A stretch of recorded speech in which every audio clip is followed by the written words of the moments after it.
All right, welcome back. So hopefully you figured out how to do this exercise. If you got it, congratulations.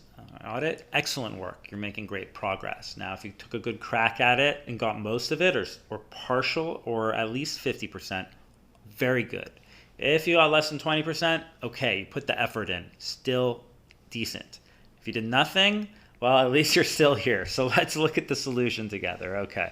All right, well, what I'm going to do is I'm just going to take out this play so it doesn't confuse us in the main function. That's the first thing I'm going to do, and I'm going to make some space under this implement use play. I'm just going to write exercise solution here so I can put the code out.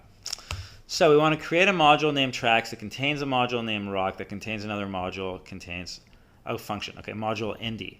So let's just focus on this part first. So we're creating a module named tracks that contains a module named rock that contains a module named indie.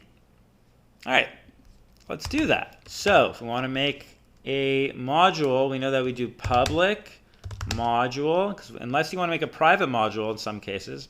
Again, same kind of idea, but we're keeping it public. So we got tracks, and what's going to go in here? Well, a public module, rock, and what's going to go in here? Well, a public module, indie. And there you go. Nested modules, all right? That's what it's asking you to do. That's how you would build nested module. And then inside of indie, we want a function called select, which takes a string object as parameter and prints the string. So remember, we want it to be public. So we're going to say public function select has a string. We could put a parameter. I'm just going to call it name. Okay. And then it's going to print the track selection. So I can say track selection is, and then we'll pass in the name, right? That's our argument here. And we can't forget to also actually bring it into the string. And there you go. There you go. That's the first part of this. So if this is 50%, if you got this far, you did 50%. Good work. Good work. But we're not there yet. We need to see that this actually works. We need to actually import it and execute. So we want to import and select in the main function that call, the function call select 3 times. And we want to bring in these values. So these are the songs. Serenade, French Baguette, must be an interesting song, and the Pineapple Blues. Oof, that one really hits. That one hits hard. All right, so how do we do that? Well, we saw how we bring in these implementations here, use. So we're going to do the same thing. So I'm going to say use. We want to use what? Well, we want to use select. And to get to select, since we had to build all these nests, we have to kind of do a similar thing, like go into each nest. So I'm going to have to say tracks, then rock, then indie, then select, right? Because it's in select. And just like that, we've imported a public module or modules, right? So there you go. So now we've imported the select. So now we can use select in our main function here.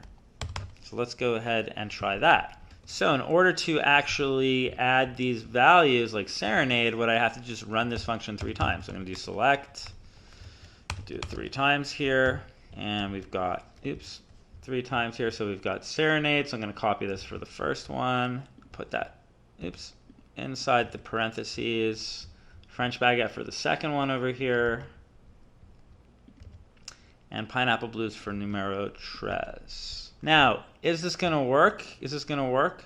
Well, no, because remember, again, these string formats not going to be convertible. So we actually have to convert it to string format in which the string object can actually represent this in a print, so we can print it. We just got to convert 2 strings. So I'm going to say 2 string and run this.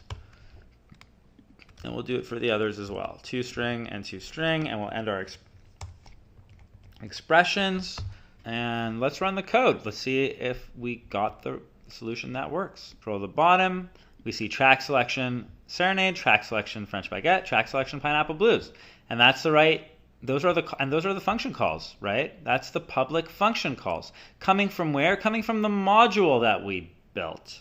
All right. Now, not only did we build the module, we imported the module. And that's how you're going to see things happen in real life, because you're going to have libraries, they're going to have modules, you're going to bring them in because they're going to make your life easier.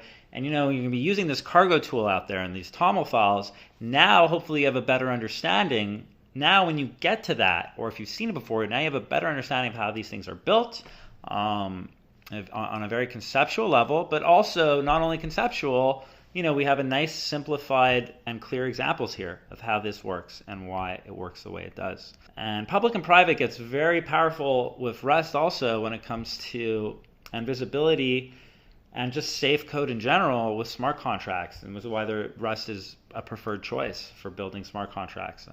Just a quick note about that. I'm not going to get any deeper than that. Blockchain, that's not what this is about. I hope this has clarified a few things and you found this useful, pun intended, and I hope that you use it. More puns. All right, I'll see you in the next lesson, and great work. Bye-bye.